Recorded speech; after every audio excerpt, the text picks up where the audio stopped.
10 days no food, just water, and this one mindset shift that changed everything. Fasting isn't starving. That's literally the first thing I learned. And today I'm breaking my 10-day water only fast with simos, papaya, and coconut. But before I tell you why I picked this food, let me tell you why I fasted in the first place and show you a simple and repeatable 3-step system that made it work. Prepare right, hydrate deep, and break it smart. Follow this and you'll not just survive your fast, you reset your life and will have a great time honoring the pause. We think hunger is the enemy, but most of the time you're not hungry. You're just dehydrated, distracted, or addicted to processed food. Fasting is not a starvation. And here's the difference. Starvation is when your body runs out of stored energy and starts eating your vital organs. Fasting is intentional abstinence, where your body switches into healing mode using non-essential tissue to restore health. Starving is a system in crisis, fasting is a system in command. So, what actually happens when you fast? On the first and second day, the digestion shuts down. Energy shifts inward. On day 3, there is a metabolic switch, from sugar to fat. On day 4, autophagy. Your body starts eating dead cells, damaged tissue and parasites. Then, on day 5, mental clarity, emotional reset, and energy that feels clean. And all of it depends on one single thing: water. Without hydration, none of this work. Most likely you won't recognize what's happening with these terms, but no matter how long your fast is, there will always be 4 phases your body will go through. On a phase 1, you burn leftover food energy. On phase 2 and 3, you're gonna have a low appetite, the basal metabolism kicks in and the energy gets prioritized for healing. On phase 4, finally, real hunger returns. But in a controlled fasting, you learn how to stop just before phase 4, so your body stays in a safe, smart healing. You might be asking why going through all this effort and why people and why I fast. To me, what's fantastic and very interesting is how every culture, religion, and healing system uses fasting. From Jesus, Buddha, Mohammed, to Hippocrates and Gandhi, from Egypt to China, Native America, or Aboriginal Australia, fasting was never a diet trend. It was always a sacred reset. A way to break addiction, restore sanity, heal grief, and reconnect with something deeper. For me, what I experienced during the past 8-9 years is that my mind gets clearer, I think faster, and don't have a brain fog. My emotional stress drops, my body detoxifies, and my energy goes up, not down. I get more creative, more focused, and more productive. I become more aware of my habits and triggers, and I break food addiction and stop any craving junk. And altogether I feel more in control. So, if you told you like me, a neurodivergent, then this is one of the best tools you can use. That's one of the practices that allow me to build the Mindful Kitchen Map, which is my book and a full system to keep that clarity going even after the fast. I put the link in the description. Now, how do you fast right? The first thing is you ignore the people pushing the supplements, powders, or detox kits. That stuff is marketing, cause what you actually need is structured water, rest, and intention. That's it. No hacks, no magic pill, just discipline and the right system. I think it's worth mentioning at this point juice fasting. That could be vegetable or fruit fasting or a mix of both. But let me give you a really simple distinction between the two. Think water fasting just as a healing, so no nutrients, maximum reset, and deep autolysis. While juice fasting is a supportive cleanse, which is great for beginners or those with a weak immune system, or really anyone needing more energy during the cleanse. You're not really fasting, but you're helping the body detox. Now, today we are discussing water fasting, so if you're curious about a full breakdown of juice fasting and the liquiditarian diet, let me know in the comments. Back to it, the first part of the fast is how we prepare for fasting. And it should go without saying that you can't just stop eating. That's not fasting, that's a shock. So we start with the cleansing phase. If you're already plant-based, you're on the right path.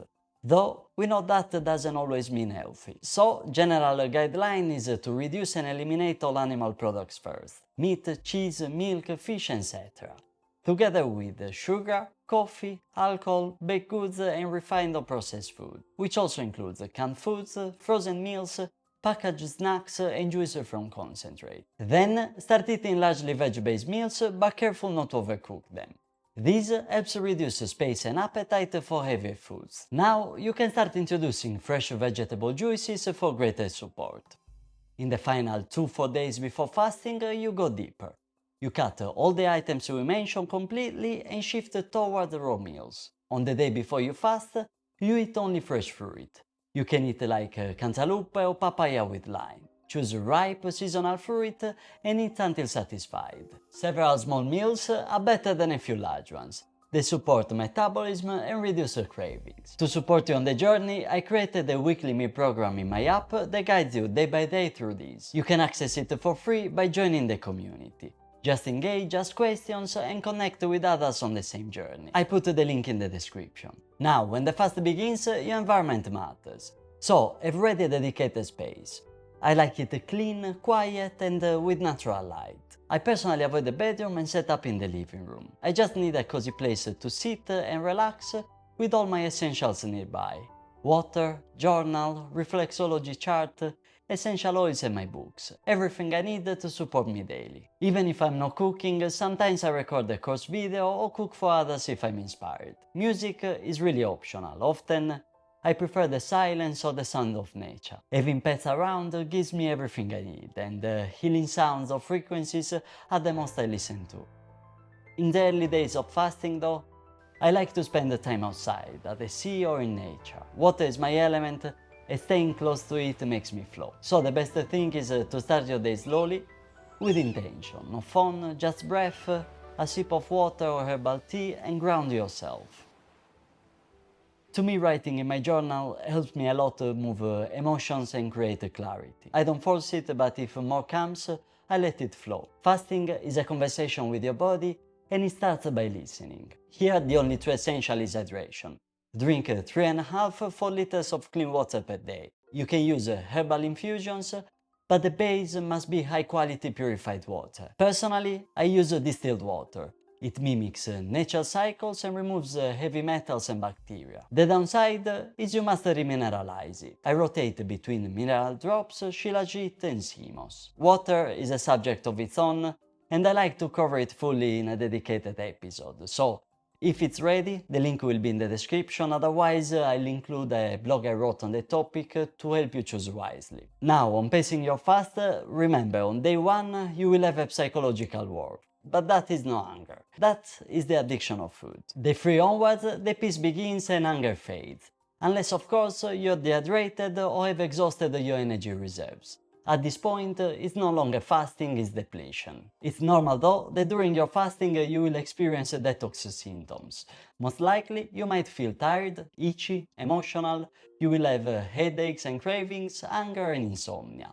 But that's not failure, that's progress and you just drink more water.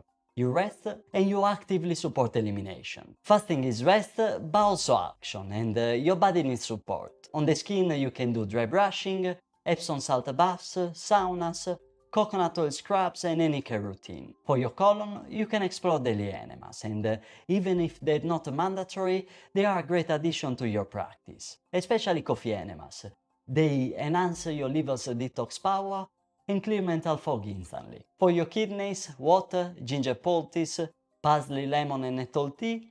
And for your liver you can try reflexology, massage, breathwork and of course journaling, anything that makes your mind flow. So be creative, write, journal, paint, draw, pray, breathe, nap, but most importantly, feel. Use the reset to see your pain body and release it. There is no one size fits all.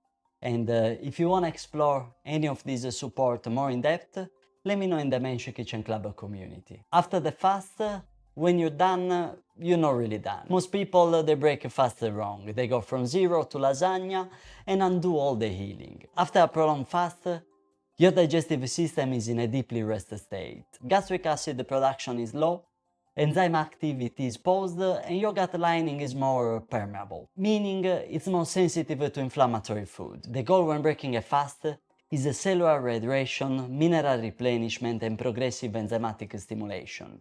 Start small, slow and smart. So finally, here's how I break mine. Coconut, CMOS and papaya, but just the seeds. Coconut water is isotonic. Its electrolyte profile, potassium, sodium, magnesium, closely matches human plasma. It restores hydration at a cellular level without overloading the kidneys. The pulp adds a small amount of medium-chain triglycerides, the MCTs, which are absorbed directly via the portal vein, bypassing complex digestion. Then the soaked CMOS contains over 90 trace minerals, including iodine, sulfur, selenium and zinc. Fasting depletes the mucosal buffers, and CMOS helps rebuilding the mucosal lining of the gut. Its gelatinous form also supports bowel motility without irritation. Finally, papaya seeds are rich in the enzyme capain. Papaya seeds have shown antiparasitic, antibacterial, and hepatoprotective properties. They also contain myrosinase, which activates glucosinolates for liver detox support.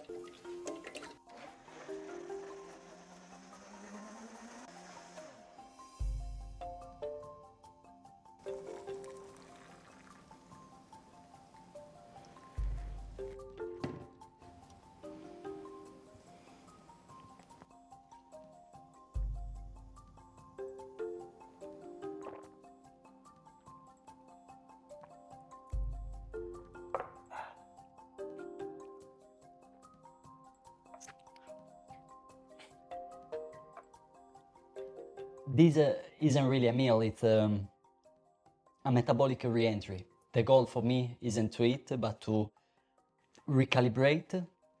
And this is my 8th, 9th year that I'm fasting. So I'm used to different type of breaks. For you, inside the app, in the Fast Week program, you will have a more generic, nevertheless nutritious break of the fast. Another note, question that I'm sure you're going to have is how long do you need to fast? And my advice is always to start small. 1 to 3 days if you are a beginner, then 5, 7, 10 days if you are intermediate. Beyond 10, you need a structure. Like this is my 10 days fast, plus there is a preparation. Now I'm going into the breaking. If you go beyond 10, you need structure, rest, and supervision, I'd say, for someone a bit more expert. But I always say this is better than a holiday. When I first started learning about fasting, for me was a big no, combining work and fasting. Now I can do my basic work. Unless you are doing manual work, using heavy machinery, you still have the energy to work. Obviously, the goal is to rest, to reset, and to heal. So take it as a holiday. There is that type of people that want to go and get wasted in Ibiza for 2 weeks, and the ones who want to heal and restore the body and mind. Always a matter of priorities. You stop when real hunger returns and your body will tell you. Fasting doesn't kill you. Living in a constant loop of stress, sugar and stimulation does. Now it's your turn. I can explain, try to document what it does for me. I started learning about this, as I said, in 2017 during my natural medicine and healing diets studies, and it changed my life. It broke all the habits, rewired my cravings, and gave me clarity I didn't know I was missing. So from then, this is a tool I often use for me, clients, family and friends, and I'm trying to make it available to everyone because it's kinda forgotten now, but it's always been there, available for humanity. You don't need 10 days to start and to feel it. Start with 2, 3 days, 36 hours. Start with hydration. Track your cravings and question your hunger. Is it really hunger? But yeah, I hope you enjoyed, and like, subscribe, share. I'll see you next time. Peace.